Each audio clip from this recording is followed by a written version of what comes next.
Cancer जैसे भयानक रोग भी हो जाता है और इलाज लेकर के आते। अब आप घर में बैठे रहो, जो कुछ आपसे मिलना था हमें और हमसे आपको, वो तो मिल चुका है। अब तो आगे आप भगवान भरोसे, मतलब सुन रहे हो आप, भगवान का नंबर बाद में आता। हम, क्योंकि वो तो अंतिम शस्त्र है। अब तो भगवान वचन करो। नरसिंहपुर का एक होनहार लड़का इस रोग से गुजरता था और वह जो कुछ भी कोई उसकी चिकित्सा लेनी थी, वह मुंबई जैसे महानगरी में जाकर के रह करके लेकर के आया।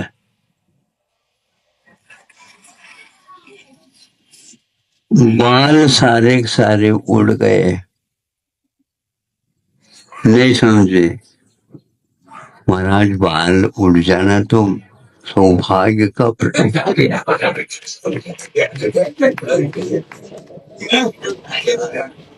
लक्ष्मी पुत्र हम कह रहे हैं भैया, आपका लक्ष्मी पुत्र अपने पास रखो, हम उसको सरस्वती पुत्र के रूप में देखना चाहते हैं।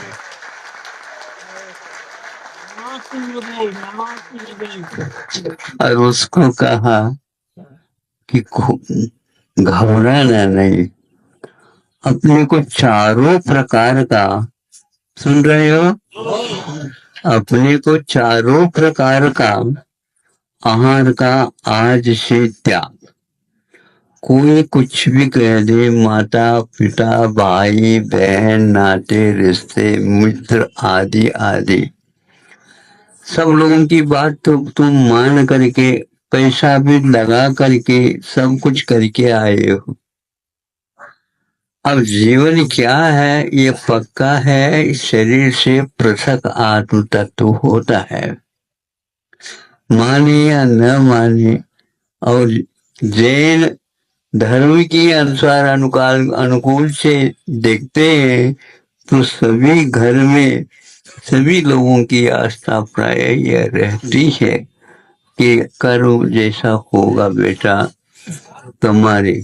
अब होनहार था, युवा है, पढ़ा लिखा है, अब उसके भविष्य के बारे में सोचना था, सोच रहे हैं माता पिता परिवार के लोग, किंतु अब पूरा को पूरा घूम गया है। तो महाराज हमने सब कुछ कर लिया, खा लिया, पी लिया, क्योंकि अब औषध लेना पड़ता था आदि आदि। आप जो कहो उसके लिए हम तैयार हैं। चारों प्रकार का आहार का त्याग किसी को कहना नहीं, और कोई इसके लिए तोड़ना चाहे तो ब्रह्मा भी आ जाए तो उनके लिए भी कह दो हम क्षमा चाहते हैं आप।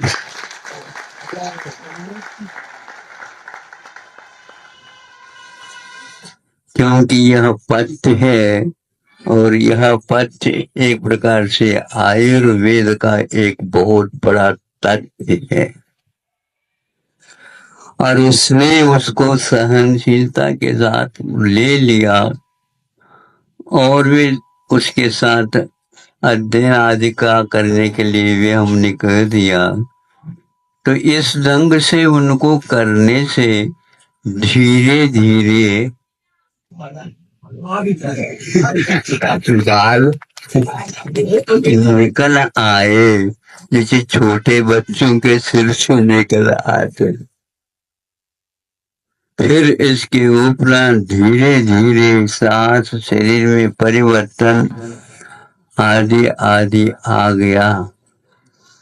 और एक बात है कि जब यह परिवर्तन होने लगा आगे के लिए भी मुझे क्या करना महाराज, धीरे धीरे करना, सब कुछ होता जाएगा।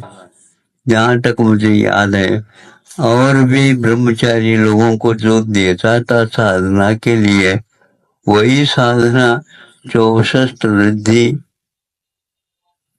विधान को यहाँ तक स्मरण में आता नहीं भी हो सकता, लेकिन यह दे दिया।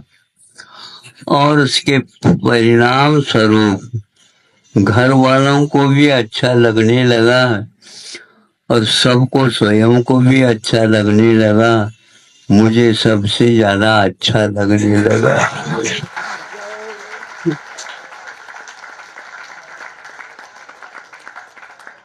और धीरे धीरे साधना बढ़ाते बढ़ाते वह कहने लगा कि महाराज मेरे लिए कोई एक स्थान बता दो ताकि मैं रह सकूं।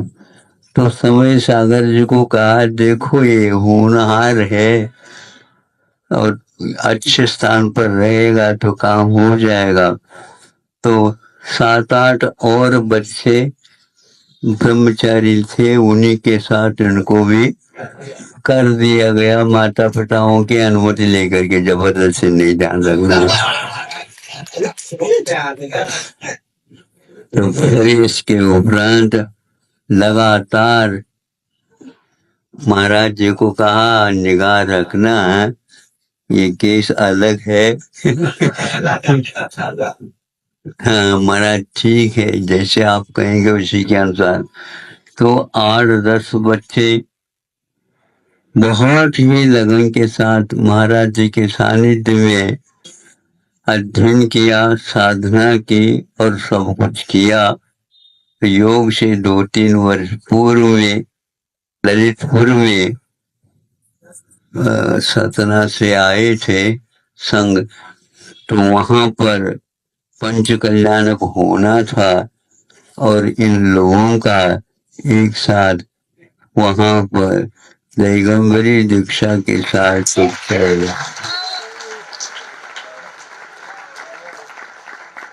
और आज वे बहुत ही अच्छी साधना के साथ, साहस के साथ, निरोगता के साथ साधना कर रहे हैं।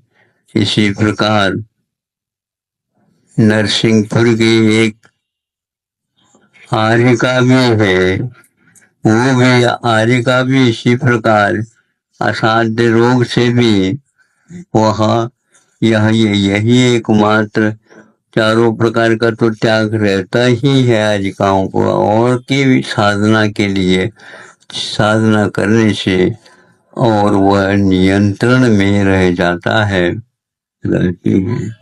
आप लोग जल्दी जल्दी पैसा ज्यादा होने से चले जाते हो, नहीं समझे, वह जबलपुर में ठीक नहीं हो सकता, वो तो होगा तो आगे के आगे के आगे के, जैसे नदी बढ़ती चली जाती है ना, नदी का पात्र भी बढ़ता चला जाता है, उसी प्रकार आप लोगों का भी पैसे का पात्र भी बढ़ता जाता है।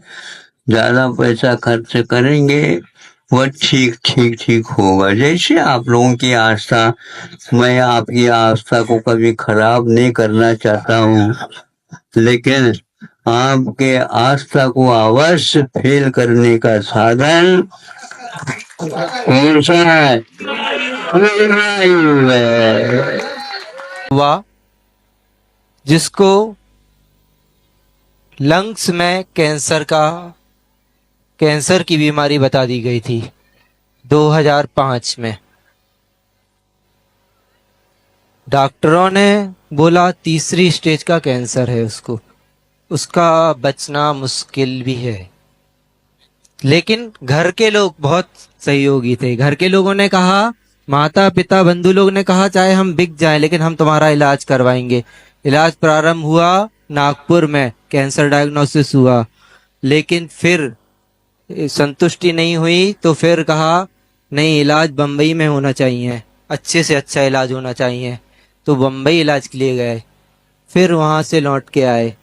जब लौट के आए तो नरसिंहपुर नगर में आरिका माँ अनंतमती माता जी का चतुर्मास प्रारंभ था। आरिका माँ अनंतमती माता जी ने आशीर्वाद देकर, कृपा दृष्टि देकर बोला, बीना बारा में आचार्य परमेष्ठी श्री विद्यासागर महाराज जी विराजमान है, उनके पास जाओ और अपना निवेदन करो। उनने संबल दिया तो वो गया बीना बारा, और आचार्य महाराज ने केवल एक बात कही। आचार्य महाराज ने कहा, रात में कुछ खाना न पीना, यही सबसे बड़ी औषधि है, उसी का पालन करना। उसको थोड़ा डर लगा, उसने कहा, महाराज थोड़ा सा पानी की छूट दे दो 2 घंटे की। आचार्य महाराज ने कहा, 2 घंटे पहले ले लेना, औषध लेना पड़ता है। तो दृढ़ हो गया, संकल्पित हो गया। कुछ समय का ब्रह्मचर्य व्रत भी लिया 5 वर्ष का, और उस व्रत के गुरुदेव के गुरु आशीष का प्रभाव है कि वो कैंसर केसर में प्रभावित हो गया, और वो बालक आज आपके सामने, गुरुदेव के सामने हाथ जोड़ के गुरुदेव की कृपा दृष्टि पाने के लिए लालायित है। गुरुदेव, मेरी जीवन की हर श्वास आपके ऋणी है, मेरे दिल की हर धड़कन में आप हो, हर धड़कन आपकी दी हुई है।